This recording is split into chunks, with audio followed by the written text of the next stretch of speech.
1 घंटे बाद जब चित्रा को होश आया तो उसने देखा कि उसे और अनिका को बांध कर रखा है। बचाओ, कोई है?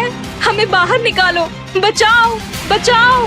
अरे आंटी, क्यों गला फाड़ रही हो? आपको यहाँ पर कोई बचाने वाला नहीं आएगा। विहान, तुम ये क्या कर रहे हो? हमें यहाँ से जाने दो। देखो, तुम अभी बहुत जवान हो, पागल बनकर अपनी जिंदगी बर्बाद मत करो। अभी इस वक्त मेरी नहीं, अपनी बेटे की जिंदगी की फिक्र कर। मैं बहुत सालों से बिजनेस की दुनिया में मेहनत कर रहा हूँ, लेकिन एक ही झटके में मुझे किसी ने बर्बाद कर दिया और मेरी सारी दौलत पानी की तरह बह गई। लेकिन फिर तुमने वो ड्रीम लवर नेकलेस कैसे खरीदा था? अनिका लगातार सिर्फ नक्श को ही देखे जा रही थी। नक्श की बातें सुनकर उसकी आंखों से आंसू बहने लगे थे। नक्श जानबूझकर ऐसी बातें बोल रहा था जिससे विहान को गुस्सा आए और वो नक्श से इस तरह नफरत करे कि चित्रा और अनिका को छोड़कर वो उसे हॉस्टेज बनाए। विहान ने अपने हाथ में पकड़े उस चाकू को नक्श की तरफ उठाया और बोला, तुझे हीरो बनकर ब्यूटी को बचाने का बहुत शौक है ना? तो चल, मैं आज तेरी ये तमन्ना पूरी कर देता हूं। अपने दोनों हाथ सर पे रख और धीरे धीरे आगे बढ़। तू और मैं दोनों 3 तक गिनती गिनेंगे। उसके बाद मैं तेरे पास आऊंगा और अनिका और मम्मी जी यहाँ से बाहर जाएंगे, ठीक है? लेकिन ध्यान रहे, अगर तूने कोई होशियारी की तो मैं तुझे जान से मार दूंगा। विहान नक्श की बात मानने के लिए तैयार हो गया था। नक्श ने 3 तक गिनती गिनना शुरू किया। जैसे ही अनिका ने पीछे मुड़कर देखा, वैसे ही विहान ने नक्श को दबोच लिया और अब चाकू की धार नक्श के गर्दन पर नाच रही थी। तुम्हें डरने की जरूरत नहीं है, तुम अब बिल्कुल सेफ हो। अनिका, यहाँ से चलो। जब तक हम इस कमरे में हैं, हम बिल्कुल भी सेफ नहीं है। चित्रा ने अनिका का हाथ पकड़ा और उसे खींचते हुए उस कमरे से बाहर ले गई। विहान के घर के बाहर पुलिस और जावेरी खानदान का तांता लगा था। जब उन्होंने अनिका और चित्रा को सही सलामत बाहर आते हुए देखा तो जावेरी खानदान के बाकी लोगों ने उन दोनों को घेर लिया था। चित्रा, अनिका, तुम दोनों ठीक तो हो? दादी, हम बिल्कुल ठीक हैं। ये तो बहुत अच्छी बात है कि तुम दोनों ठीक हो। चलो चलते हैं, यहाँ पर बहुत ज्यादा खतरा है। दादी, नक्श अभी भी अंदर है। ऑफिसर अवंतिका, क्या हम यहाँ से पहले निकल सकते हैं? वो इंसान जो अभी भी अंदर फंसा है, क्या वो आपके परिवार का मेंबर नहीं है?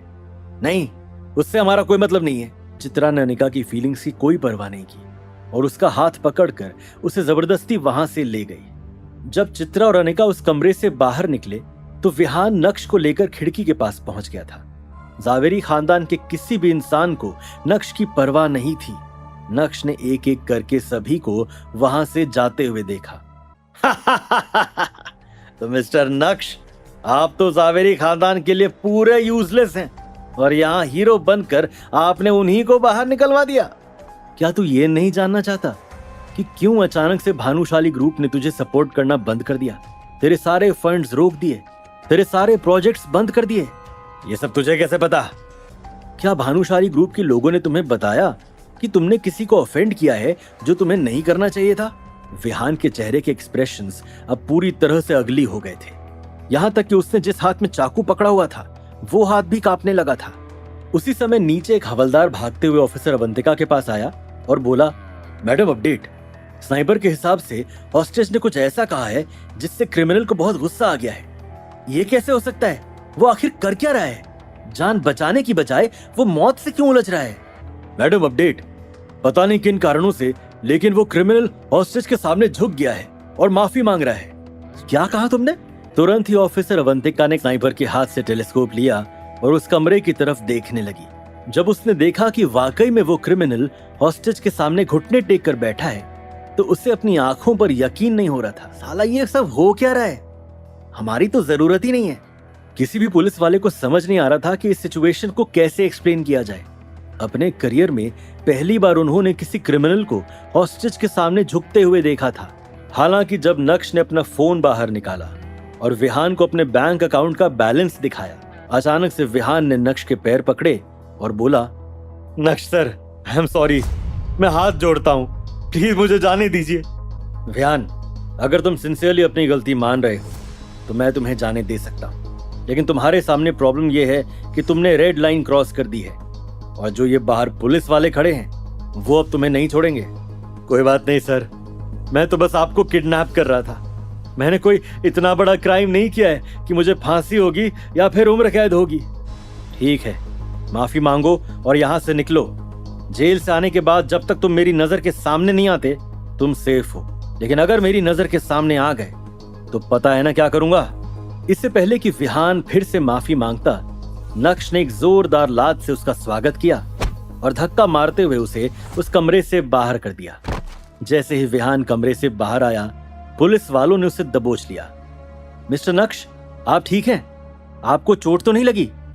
Thank you officer Avantika concern दिखाने के लिए, लेकिन मैं एकदम ठीक हूं। नक्श ने अपना मन पहले से ही बना लिया था कि अब वो जावेरी खानदान के उस घर में कभी नहीं जाएगा। नक्श मन ही मन ये सोचते हुए आगे बढ़ ही रहा था कि तभी अचानक से 6 लग्जरी कार्स एक साथ आई और सड़क के किनारे रुक गई। कार्तिक जल्दी से कार से बाहर आया। यार, फाइनली तू मुझे मिल गया। तू ठीक तो है? चल पहले यहाँ से निकलते हैं।